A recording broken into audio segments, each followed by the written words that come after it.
Hey guys, welcome back to Lord of Heroes. In this video, we're just going to do another quick one. This is the boss that you've got to beat to get Helga, which is an important breakpoint in the game. And you want to really conserve as much energy potions, experience potions, as you can to get Helga and then dump them into Helga. So I just wanted to go through the boss, my heroes, the stats and stuff like that, and then I'll put a run at the end, just to help anyone that's struggling with the boss on the strategy to clear it whilst also keeping as many resources as possible. So let's get into it.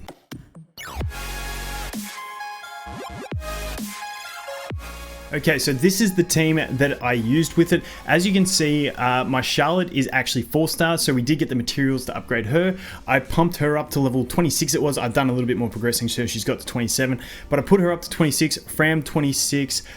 We've got Mihail at 18. I'm not too stressed about him. We did beef up our Johan to 19, just so we could survive a little bit more. His taunt is nice in this one as well. And then we've got the fire chick. I always forget this chick's name. Anyway, we've got her. You could probably use the Schneider because the boss is blue, but you know, she's a bit more leveled, she has a bit better gear, and she's 4 stars, so I just left it at that. But you could use the Schneider. I do like her for the attack break as well, so that's a thing too. But this is the basic team I did. Like I said, I'll show you the playthrough at the end of the boss battle, just because I recorded it on my phone when I was doing stuff.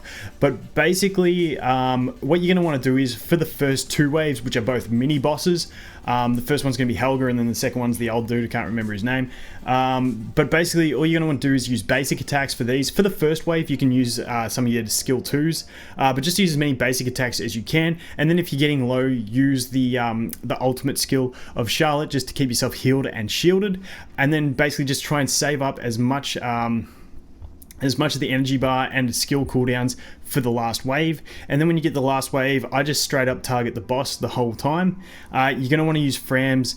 You can sometimes use Fram's AoE if you've already got the defense break on the target, but otherwise you want to use the basic attack for the defense break. The other cool thing about the basic attacks is it gives you a chance to team up with your other teammates, and because you're probably going to have your Charlotte 4-star at this stage, she's going to deal a nice chunk of damage with her basic attack and also reduce the attack. So if you can team up with her, it's going to be nice.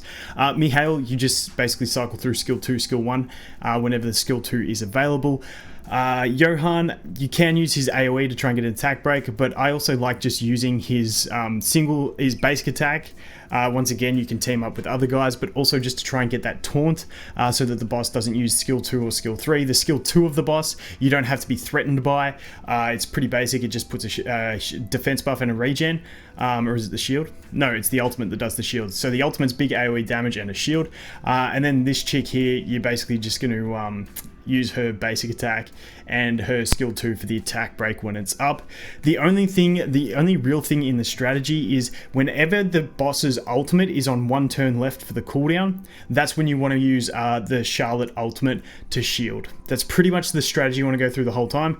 Just keep attacking the boss. Make sure you've always got 3 on the ultimate gauge, so that anytime you can see the boss's ability down to 1 cooldown, you pop the shield from Charlotte to go ahead, heal yourselves up, get the shield, so that you can survive the ultimate. And that's pretty much all there is to it. As for stats, I'll quickly show you, and then we'll just jump into the run with some tunes. I haven't changed my gear since then, as you can see, and like I said, because then you're going to unlock Helga, and you want to just dump as much experience into Helga as possible. So as you can see, level up, I've just been putting everything. I'll probably stop her at about level 35, because then I'm going to have to save up the material. So if you've leveled things higher than what I have, you're going to get your Helga to less of a high level, and it's going to slow you progress once you get past that boss. So this is like the minimum requirements. You could do it with less, but I just didn't want to risk having fails because energy is hard to come by. So basically, if we look at stats here, we'll go to gear. That's where she's at, and as you can see, I did upgrade all my 4-star gear to level 3, all my 5-star gear to level 3, and then like my 6-star gear to 6. I did this 5-star piece of the weapon to 6 just because it was purple as well. So I did upgrade a bit of gear on everyone, but nothing too expensive. As you can see, he got the 1 piece to 3, everything else is 2 and 3 stars, so I left it. Her is gonna be, she got the boots to 3, a couple of them to 3, and that was it. And then Fram did get 1 to 7 just because it was the thing. I was going to take it to 9, but it was just getting too expensive, so I left it. And then we've got this one at 6, and then I did do that chest to 6. I have no idea why I did that one to 6, but then we got the weapon at 3. And then we've got Johan And as you can see, I did one of them to level 3 and that's it. So not too many upgrades, but a few little upgrades just to help with the survivability and damage. But that is going to be it for this one, guys. Hopefully you guys are progressing nicely, get your Helga, and then just start dominating the rest of the chapters. I don't know the next time I'll do one of these boss things, because Helga does make it fairly easy. Maybe it'll be the final boss. I'll see. If there's another one that I find a little bit tricky, I will do a video for. But from here on, it's basically invest in Helga and invest in Charlotte. And then after that, I'd probably lean towards a little bit of a Fram investment. But yeah, I'll get back to you guys later with another video. Anyway, thanks for watching. Hope you have an awesome day, and I look forward to seeing you in the next one. Cheers.